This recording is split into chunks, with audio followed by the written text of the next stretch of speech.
हुंड्यासाठीच वैष्णवीचा बळी गेला। महिला बाल कल्याण समितीचा हा अहवाल। आत्महत्या दिसत असली तरीही पूर्णतः कौटुंबिक हिंसाचार झालाय। हुंडाबळीचे प्रकरण असल्याचं अहवालातून निरीक्षण नोंदवण्यात आलेलं आहे। तत्कालीन पोलीस महानिरीक्षक जालिंदर सुपेकर यांची चौकशी करावी, महिला बाल हक्क आणि कल्याण समितीची ही शिफारस। सुपेकरांच्या पत्नीच्या खात्यात हुंड्याचे पैसे हस्तांतरित झाल्याचं सुद्धा समोर आलेलं आहे। सुपेकर दोषी आढळल्यास निलंबित करून गुन्हा दाखल करण्याची मागणी सुद्धा याची शिफारस सुद्धा अहवालातून केली गेली आहे। वैष्णवीच्या मुलाचा ताबा तिच्या आई-वडिलांकडेच राहणार असल्याचं समजतंय। मयुरी हगवणे प्रकरणाची गंभीर दखल घेतली असती तर वैष्णवीचा मृत्यू प्रकरण टाळता आलं असतं, असंही या अहवालाच्या माध्यमातून म्हणण्यात आलंय। नेमकं काय म्हणण्यात आलेलं आहे या अहवालात बघूयात। हुंड्यासाठीच वैष्णवी हगवणेचा बळी गेला।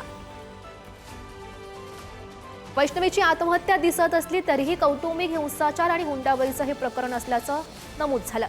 जालिंदर सुपेकरांच्या पत्नीच्या खात्यात हुंड्याचे पैसे हस्तांतरित व्हायचे। जालिंदर सुपेकर यांची चौकशी करावी अशी ही मागणी अहवालाच्या माध्यमातून केली गेलेली आहे। सुपेकर दोषी आढळल्यास त्यांना निलंबित करून त्यांच्यावर गुन्हा दाखल करावा। सुपेकरांच्या पत्नीला सुद्धा प्रकरणात सहआरोपी केलं जावं। वैष्णवीच्या मुलाचा ताबा तिच्या आई-वडिलांकडेच ठेवावा। तर नेमकं काय अहवालाच्या माध्यमातून म्हणण्यात आलेलं होतं ते आपण ग्राफिक्सच्या माध्यमातून बघत होतो।